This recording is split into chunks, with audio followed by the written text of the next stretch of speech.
puyat-puyat, regular. O di inom ng melon. Depende sa TVP. Uminom ng maligang na melon, nakatulog. Wala na. Ay, paniwala na sa bite lang. Kung hindi nakakatulog. Sa mga hindi nabubuti, melon. Sa mga kalalakihan. Listen. Sa mga kalalakihan, 1 oras bago ang pangatlong pandigmaang pandaigdig. Malamig na melon.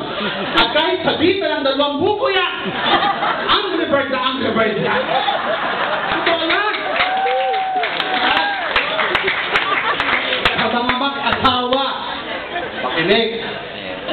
Sa mga mag-asawa, pag hindi regular ang pagtatalik, malamig na melon.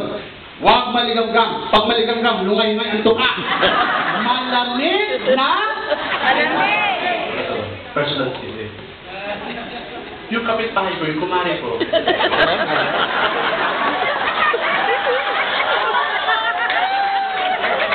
Wala dito. Hindi ka. Ito ba yun? Listen. Yung kapitbahay ko, malalaman nyo kung gaano sila magtaling mag-asawa. Kung anong kinakanta ng babae pag naliligo. So kung anong kinakanta pag naliligo, yun ang indikasyon kung gaano karigulan. Mga bata.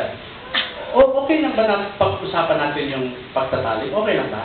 Yes! Kesa naman gawin natin. Pag-usapan na lang.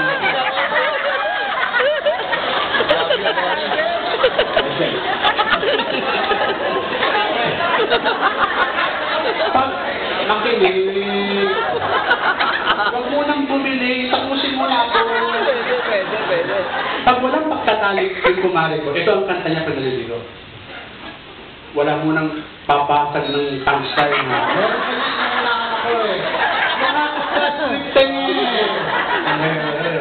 Pag walang pagkatalik yung mag-asawa, ito ang kailangan niya.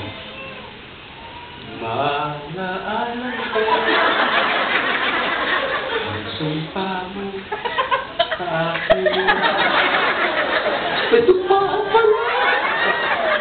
Dinalaman ko na walang pagtatali. Tama! Hindi ba alala mo kaya? Nakarating sa aking kalaman bilang ambassador of Colonel.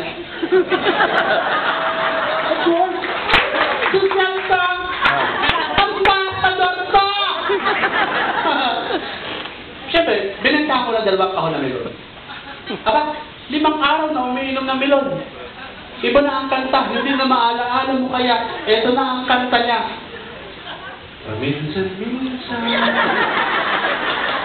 ang alaala mo'y nagbabalik.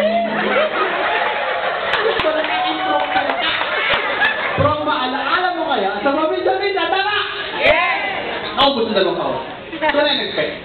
Repeat order. Tama. Ang bank. Bakit 2 ikaw na nilo dyan?